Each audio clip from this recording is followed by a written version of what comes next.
very, very, very special honor to Gerald Rivers and the piece players who have come out this morning to celebrate with us, bring to our lives the messages of peace and justice, so proudly and profoundly proclaimed by Reverend Dr. Thank you. And it's my great honor to introduce you, Gerald Rivers, and the piece players.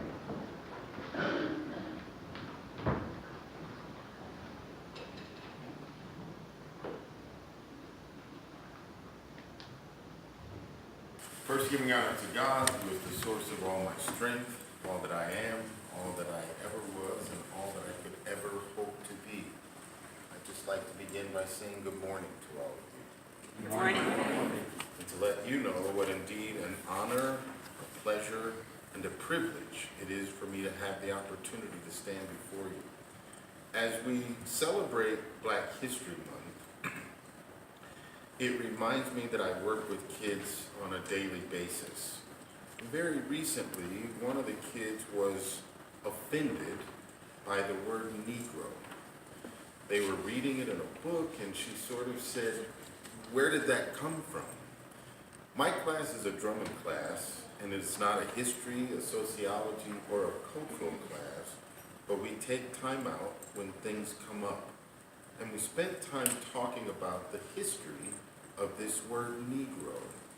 And for most of the students, they didn't realize that the Spanish participated in the slave trade, that it was Europeans, and that the Spanish, in order to distinguish between those who were enslaved and those who were not, described them as Negro. In Spanish, the word negro literally translates as black. Many of the new Americans did not and could not speak Spanish. They heard this word negro translated to Negro and eventually converted it to a word that is less popular in our culture. What's interesting about that for Black people in particular is that we are the only people on the face of the earth who are identified by a color and not a continent. If you talk to people, white people, and the only reason we call them white, they never described themselves as white people until they began comparing themselves to Black people. But most white people can give you a geographical location of their culture and their history. They are German, they are Spanish, they are French, they are Dutch. There is no place on the earth called Black land or Negro land. It is Africa. And even the idea that we celebrate Black History Month. In some circles, it is African American History Month. And if that's true, then we are all African. All of the scientists, all of the sociologists, all of the historians agree that the oldest human remains come from a place called the Olduvai Gorge on the continent of Africa. So ultimately, we are all one people. With that in mind, African history, African American history, is our history. We are so tied to the history of this country that you cannot separate us from its evolution. With that in mind, they tried as best they could to strip us of our culture, of our language, of our diet, of our religion, of our way of life. And somehow, these cultural icons remain. That's why the Peace Players are here. And they aren't all African American students. People think when they get the Peace Players showing up and they're going to be playing West African hand drums or djembes, that they're all going to be Black or African American students. We are reclaiming our history as world history. We are reclaiming this culture and we are offering it as a gift to anyone who will listen. The Peace Players, their t-shirts say peace, love, and positivity. It is my hope that that's what we are promoting through this music, and that culturally there's a high level of respect and discipline that I demand from all of the students who participate in the program. And the truth is, I love them because I think I'm teaching them, but ultimately they teach me every time I have the opportunity to be around them. They are the most loving, the most forgiving, the most accepting generation in America in over 100 years. They are cool with it. They are accepting of each other, regardless of your sexual identity, regardless of your quote-unquote special needs. And the truth is, we all have special needs. As much as we'd like to identify some young people with learning disability, many of us, more mature, seasoned human beings, have learning disabilities as well that are firmly ingrained. Many of us are not willing to give up our learning disabilities. Many of us are not willing to accept new ideas and new ways of thinking and being. So I hang out with these kids because they not only keep me young, but they keep me informed that the world is changing. So I'm going to start with just letting them play a couple of rhythms for you, and then I will speak. I'll speak as Gerald Rivers first, and then as the late great Reverend Dr. Martin Luther King. But I just want you to open your hearts and your minds to this music. And if you allow it, it will sink into your bones. You can't hear this music or play this music and not smile, not feel joy, not feel love, not feel life. So the first rhythm they're going to play is a rhythm called cuckoo, which sounds like we're going crazy, but it really means that we're really happy, that we're happy to be here. All of the music has meaning, it has depth, it has history, it has an association to something that is rich. So they're going to begin with the rhythm cuckoo to remind us to simply be happy.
just get together and play.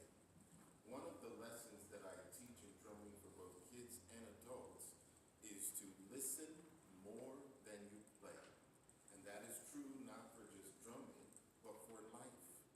Because the more you listen as a drummer, the more you can play.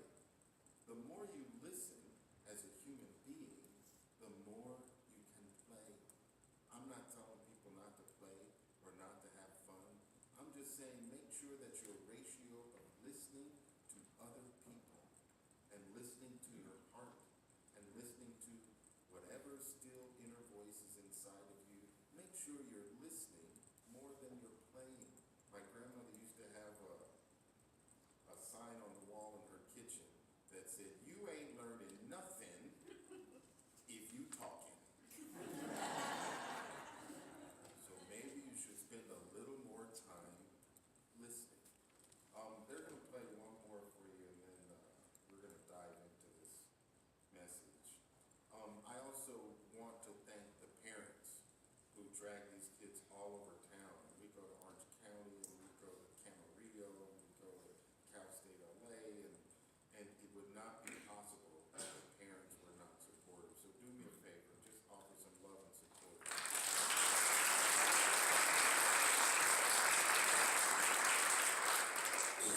Program possible. I'm going to say further that each of these drums literally comes directly from Senegal, West Africa. Many of these students, I think almost all of the students here, own their own drum. Their parents have made the investment and believed enough in what they were doing to spend hundreds of dollars so that they would have an authentic piece of African culture. We have a few drums in the lobby because I'll never remember if I don't say it now. If you want to take a small drum home with you today, all of the proceeds from the sale of these drums go directly back to benefit the village in Senegal, West Africa, where they are all handmade. There's no machining involved. There are no two drums that are alike. Each one is different and unique in its own way. The other thing we have in the lobby is we have some t-shirts that they're wearing that just say peace, love, and positivity. Some of the advanced t-shirts say peace player. And initially we weren't going to make those available to the general public. We were going to save those just for them. But if you, like the Rev, are a player in this movement for peace, then we want you to have a peace player t-shirt as well. This next one is a piece called Maroon. And the joke is, originally, it was supposed to be designed to frighten the children to going to bed on time. Ultimately, what happened, the kids, rather than going to bed, would be sitting up at night playing this rhythm. The reminder is, there is really nothing to fear. Fear is false expectations appearing real. So in the words of one president, there is nothing to fear but fear itself. We are here to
thought that this would be my life.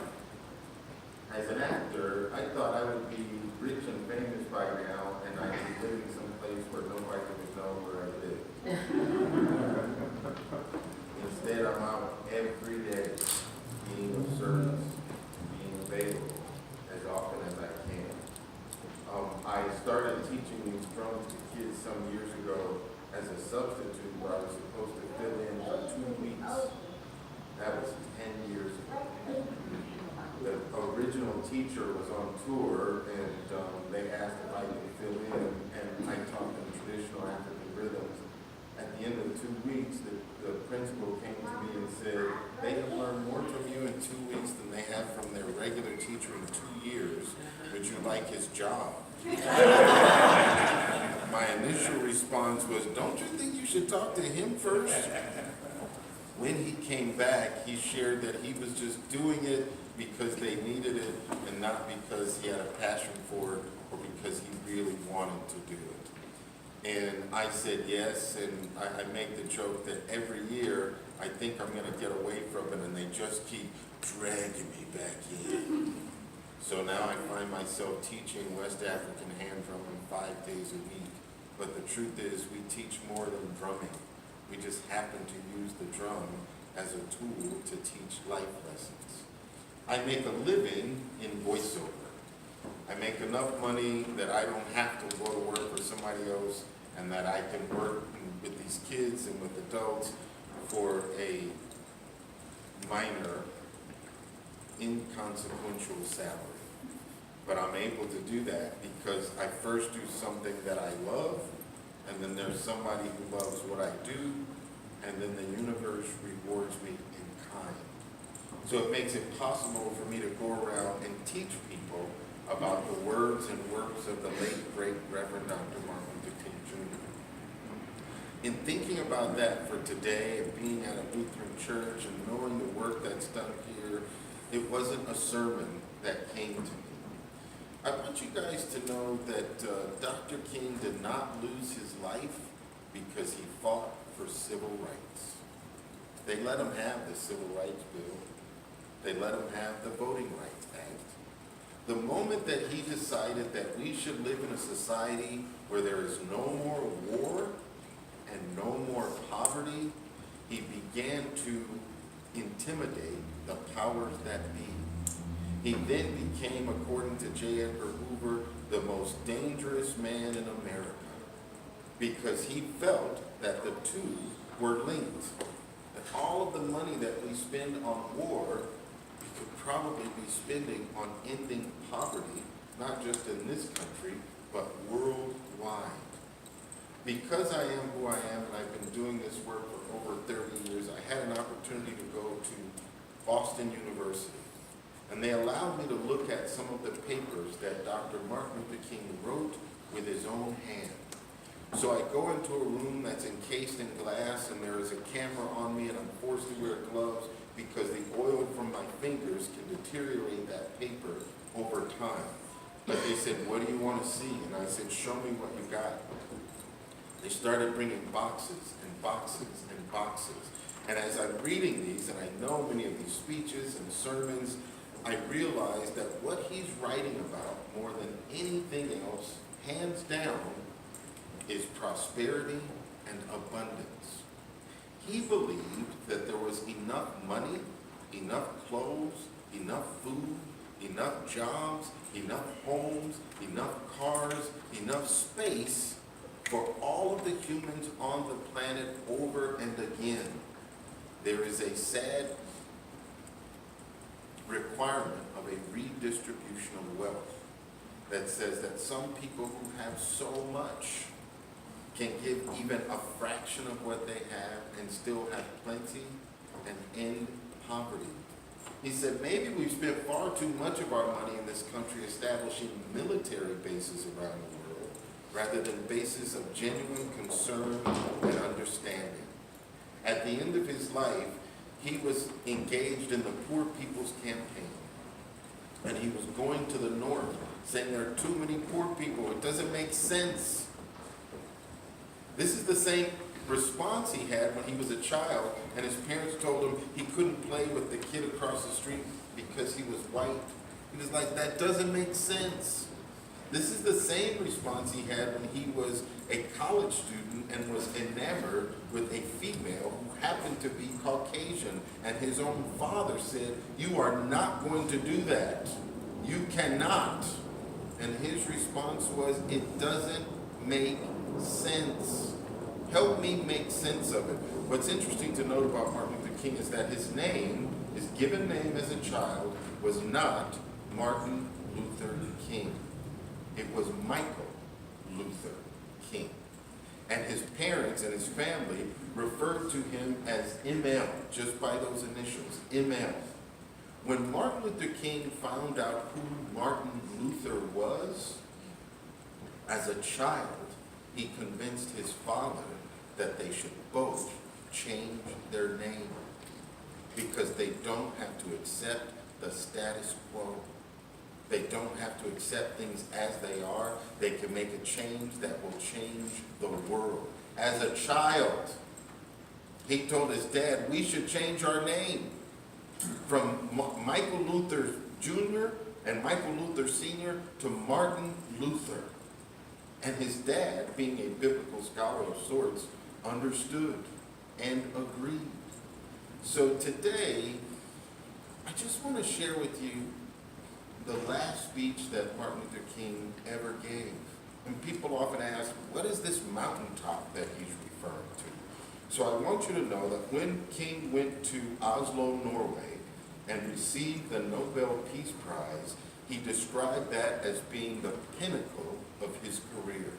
I've been to the mountaintop. I've reached the heights. But when he came back to the States, he said, even though I've been to the mountaintops, I've got to go back to the valley because there are millions and millions of people, and many of them are white, who are caught in an airtight cage of poverty in the midst of an affluent society. And because of my concern for humanity, I've got to go back to the valley, my friends. He was in Chicago building the Poor People's Campaign, and they called him back to Memphis, Tennessee, for the trash men, for the garbage workers, who were wearing signs that simply said, I am a man. Because what had happened is not only were they poorly paid and poorly treated, some of them lost their lives picking up your garbage.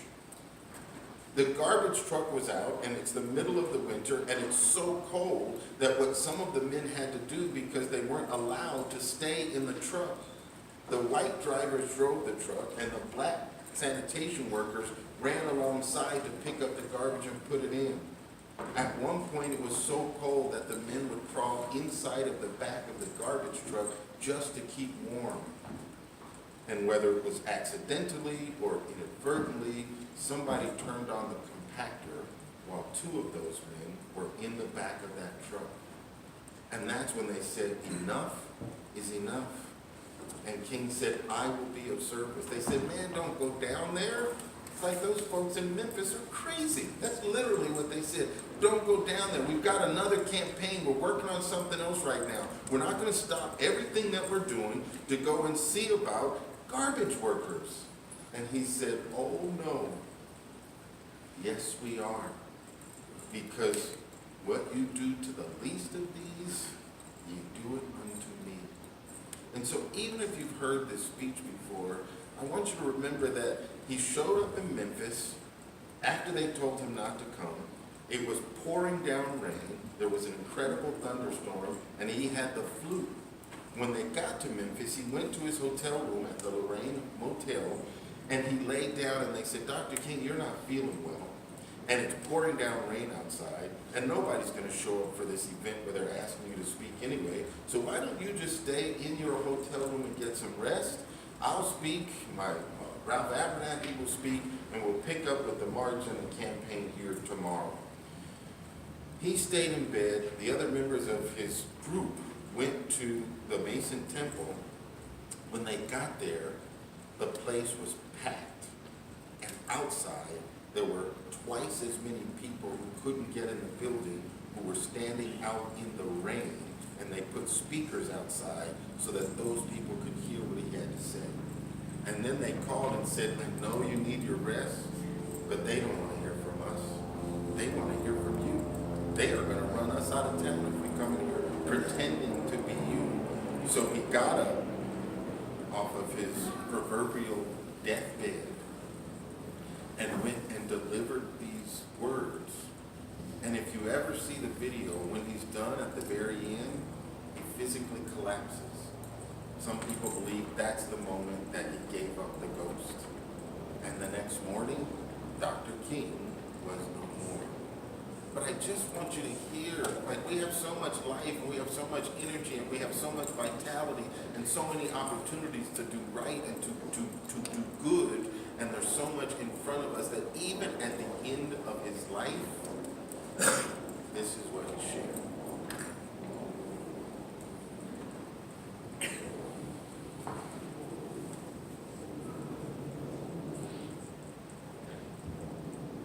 Thank you very kindly, my friends.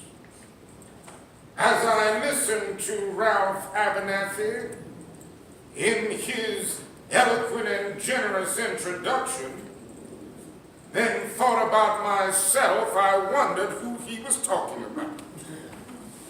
No, it's always good to have your closest friend and associate to say something good about you.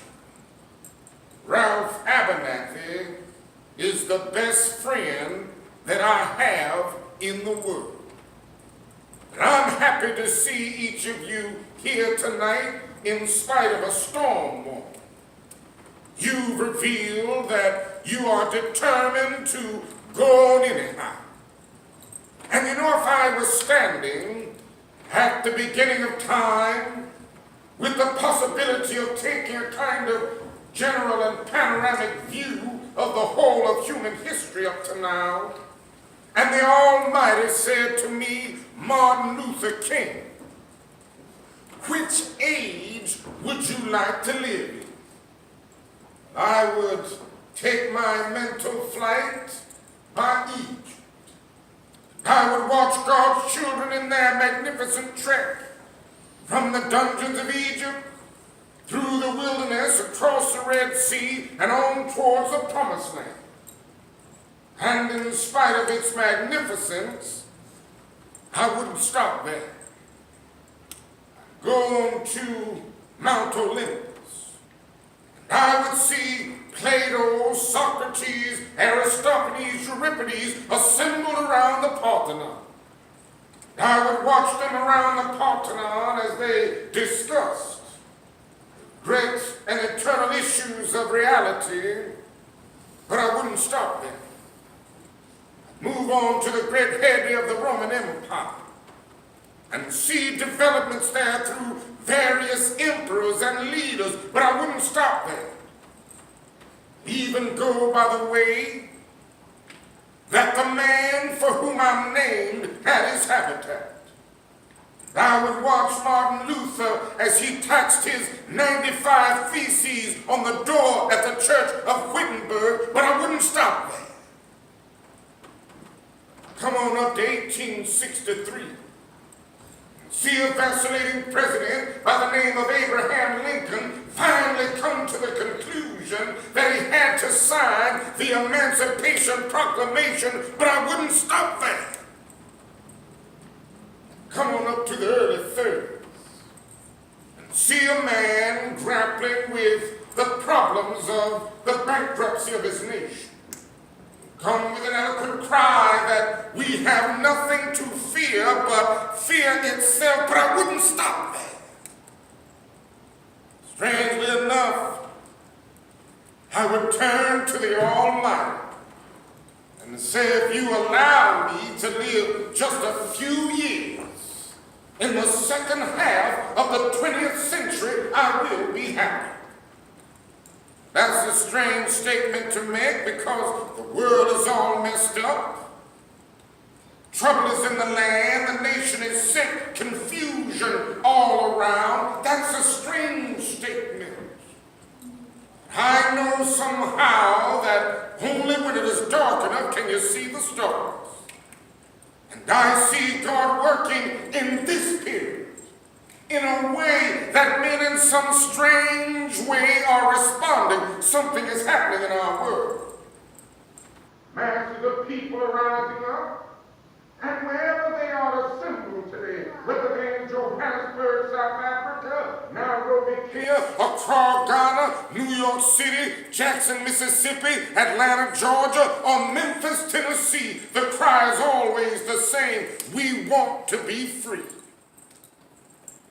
Another reason that I'm happy to live in this period is we have been forced to a point where we're going to have to grapple with the problems that men have been trying to grapple with through history.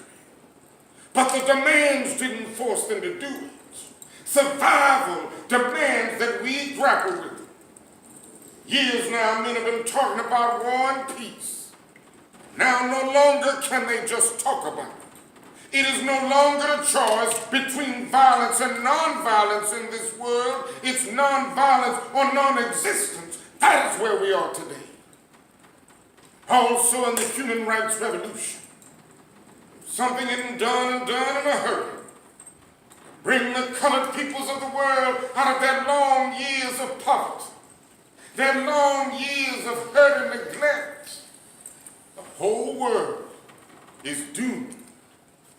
I'm just happy that God has allowed me to be here with you to see what is unfolding. We're going to go out there tomorrow and we're going to march. They've come up with this injunction, this illegal injunction. Somewhere I read of the freedom of speech. Somewhere I read of the freedom of assembly. Somewhere I read that the greatness of America is the right to protest for rights. No, several years ago, Mrs. King and I were first in Jerusalem. Rented a car and drove from Jerusalem down to Jericho. And as soon as we got on that road, I said to my wife, I can see why Jesus used this as a setting for his parable. It's a winding, meandering road. It's really conducive for ambushing. You start out in Jerusalem about 1,200 miles above sea level. By the time you get down to Jericho, 15 or 20 minutes later, you're about 2,200 feet below sea level. That's a dangerous road. Days of Jesus, it came to be known as the Bloody Pass. Perhaps the priest and the Levite looked over that man on the ground and wondered if the robbers were still around. Or perhaps they thought he was only acting like he had been hurt in order to seize them over there, lure them there for quick and easy seizure. So the first question that the priest asked, the first question that the Levite asked was, if I stop to help this man, what will happen to me? And then the Good Samaritan came by. And he reversed the question. If I do not stop to help the man in need, what will happen to him? That's the question before you tonight. Not if I stop to help the sanitation worker, what will happen to my job?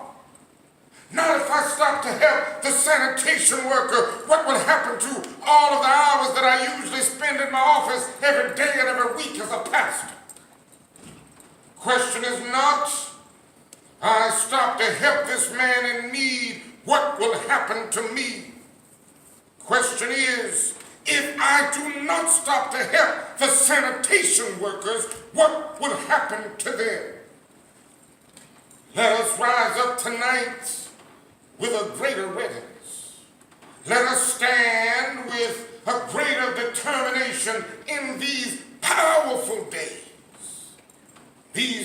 of challenge, to make America what it ought to be.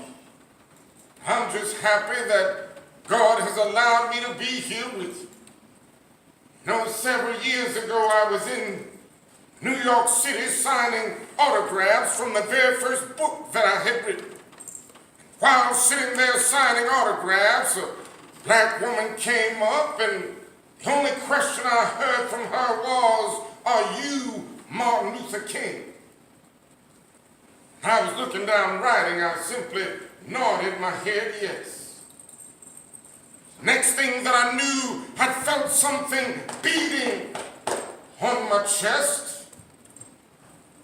I had been stabbed by this demented woman. I was rushed to Harlem Hospital and operated on immediately.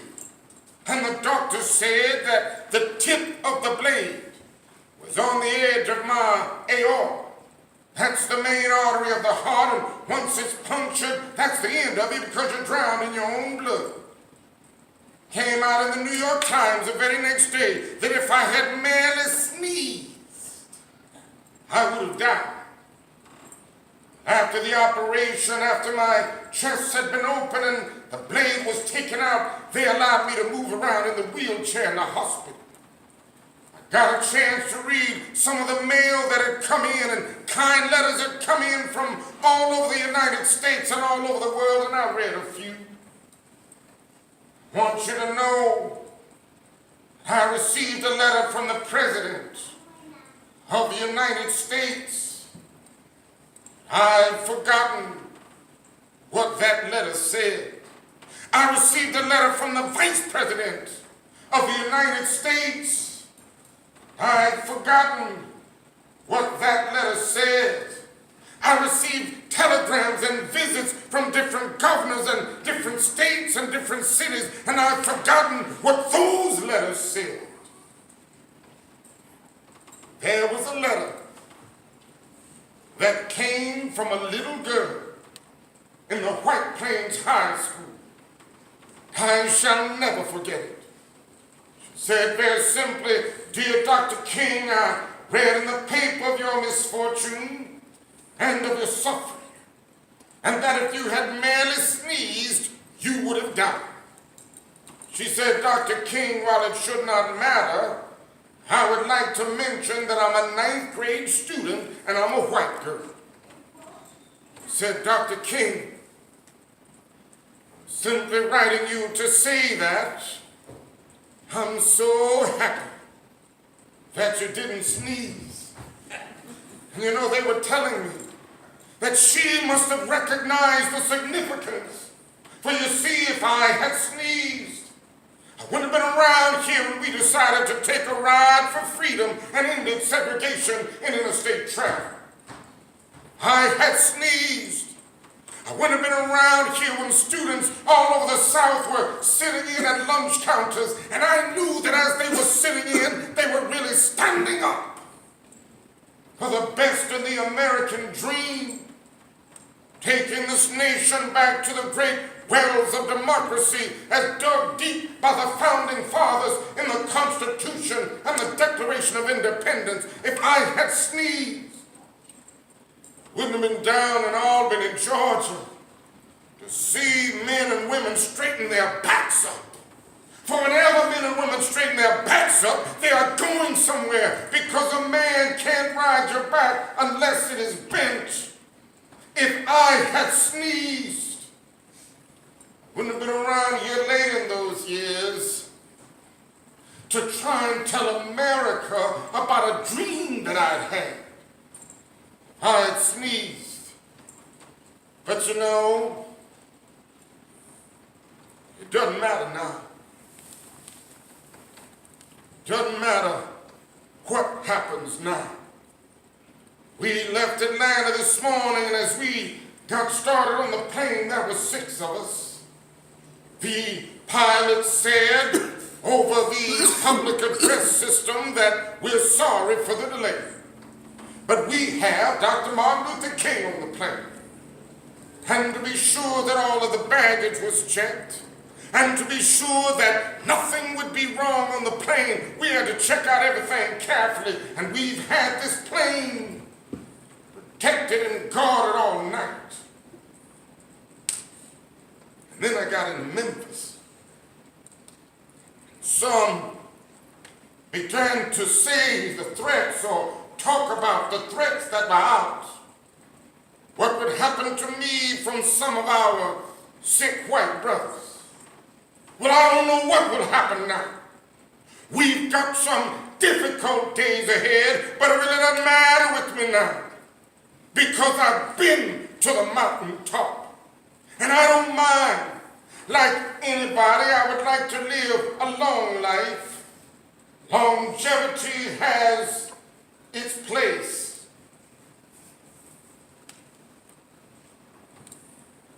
I'm not concerned about that now. I just want to do God's will. And He's allowed me to go up to the mountaintop. I've looked over and I've seen the promised land. I may not get there with you, but I want you to know tonight that we as a people will get to the promised land.